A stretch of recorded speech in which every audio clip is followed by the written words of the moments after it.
اعوذ باللہ من الشیطان الرجیم، بسم اللہ الرحمن الرحیم۔ کربلا پر ہم گفتگو کر رہے ہیں اور آج ہم ایک کربلا کا واقعہ، شب عاشور کا اور کچھ عاشور کا واقعہ ہم پیش کریں گے اور اس کے بعد اس پر گفتگو کریں گے۔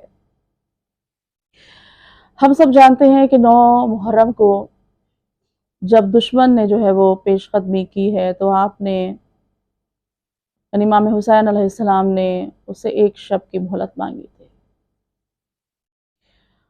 اور یہ ایک شب کی مہلت امام حسین اور ان کے ساتھیوں نے، ان کے جانثاروں نے عبادت میں بسر کی، اور صرف عبادت ہی نہیں بلکہ اسی رات میں جنگ کی تیاری بھی کی گئی۔ ہم بتا دیں کہ اس رات سے پہلے کبھی کوئی تیاری امام حسین علیہ السلام کی طرف سے جنگ کی کبھی نہیں کی گئی۔ اتنے دن آپ کا مکے میں قیام رہا، لیکن آپ نے نہ لوگوں کو اکٹھا کیا، نہ ان سے جنگ کے بارے میں کوئی بات کہی۔ جس وقت آپ مکے سے چلے تھے اس وقت تمام مسلمان مکے میں موجود تھے، لیکن آپ نے کسی سے کوئی ایسی بات جنگ کرنے کی یا حکومت سے ریلیٹڈ نہیں کہی۔ اور اسی رات میں کچھ حفاظتی انتظامات کیے آپ نے کہ خیموں کو ایک دوسرے سے سٹایا گیا تاکہ ایک دوسرے سے خیمے کے اندر جا سکیں، بیویاں آ جا سکیں، اور پیچھے کی طرف سے دشمن حملہ نہ کریں، اس لیے خیموں کے پیچھے ایک خندق کھودی گئی تھی، اور روز عاشور اس خندق میں کچھ لکڑیاں ڈال کے اس میں آگ لگا دی گئی تاکہ جو دشمن ہے وہ اس طرف سے حملہ نہ کر سکے۔ تو روز عاشور جب فوج یزید آئی ادھر اور شمر ذی الجوشن نے جو ہے وہ گھوم کے چاروں طرف دیکھا، اور جب خندق کو دیکھا، آگ جلتی ہوئی دیکھی، تو زور سے آواز دے کر اس بدبخت نے امام حسین علیہ السلام کے لیے بہت سخت الفاظ کہے۔ اس نے کہا، اے حسین، تم کو جہنم میں جانے سے پہلے بہت جلدی ہے آگ میں جلنے کی۔ امام حسین اور ان کے ساتھیوں نے اس آواز کو سنا۔ امام حسین نے فوراً کہا کہ یہ مجھ کو شمر ذی الجوشن کی آواز لگتی ہے۔ آپ کے ساتھیوں نے کہا ہاں وہی ہے۔ تو مسلم بن اوسجا، ان کو غصہ آیا، انہوں نے تیر نکال لیا۔ امام حسین نے فوراً ان کو روکا کہ نہیں، ہم کسی حال میں جنگ کی پہل نہیں کریں گے، اور بس آپ نے آواز دے کر اتنا کہا کہ تو زیادہ اس کا مستحق ہے کہ تجھے اس طرح جلایا جائے، اور کوئی بات آپ نے نہیں کہی، بس اتنا جملہ کہا۔ تو یہاں پر 2 باتیں ہمارے سامنے ہیں، 2 اہم باتیں۔ ایک، امام حسین علیہ السلام نے مسلم بن اوسجا کو کیوں روکا؟ بھئی ان کے سامنے امام کی شان میں ایسی باتیں کر رہا تھا، کیوں روکا انہوں نے کہ کوئی کچھ نہ کہے، اس بات پر کوئی حملہ نہ کیا جائے، کوئی تیر نہ برسایا جائے؟ اور دوسری چیز کہ شمر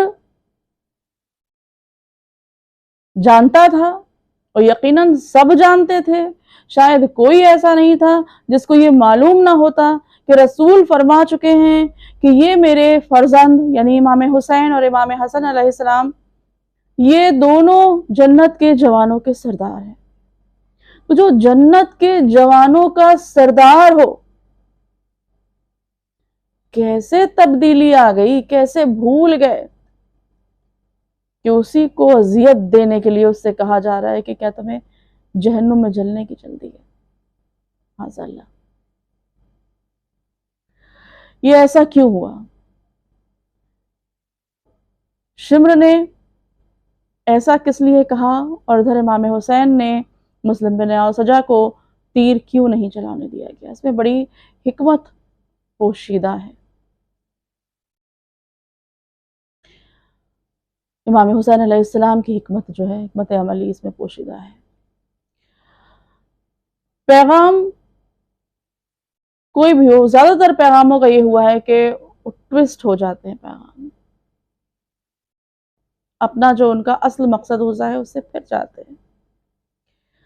اور اس کا سب سے واضح ثبوت ہے، سب سے واضح دلیل ہے کہ جناب ابراہیم اور جناب اسماعیل کا بنایا ہوا کعبہ، جو ایک ان سین گاڈ، اللہ کی عبادت کے لیے تھا، خالص اللہ کی عبادت کے لیے، تو بنایا جناب ابراہیم اور جناب اسماعیل نے، اس کو تعمیر کیا۔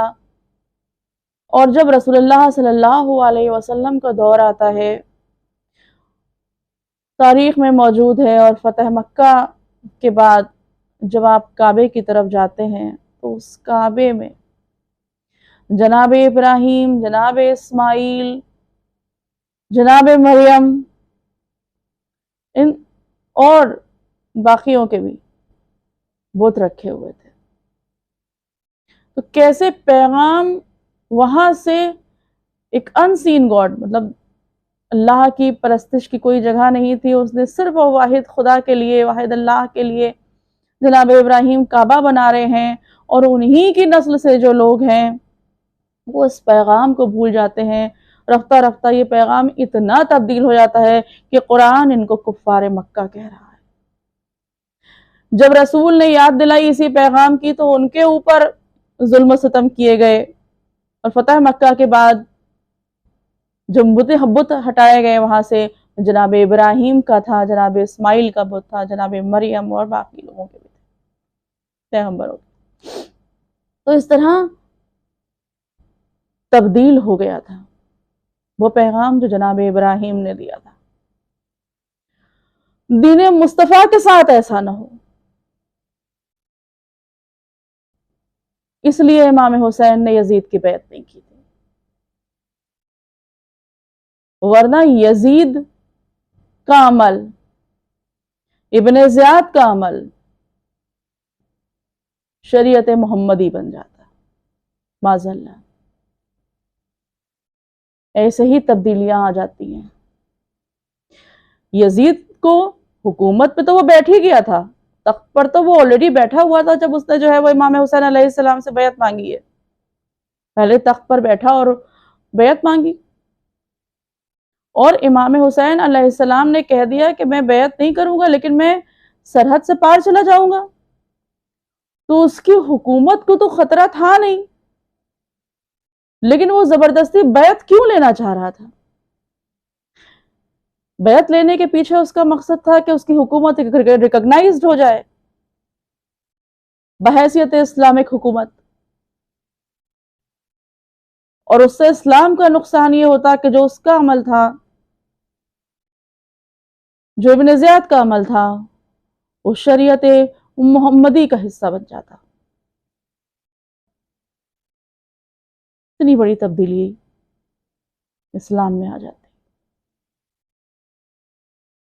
اسی لیے امام حسین علیہ السلام نے، اور کیوں انکار کیا؟ کیونکہ امام حسین علیہ السلام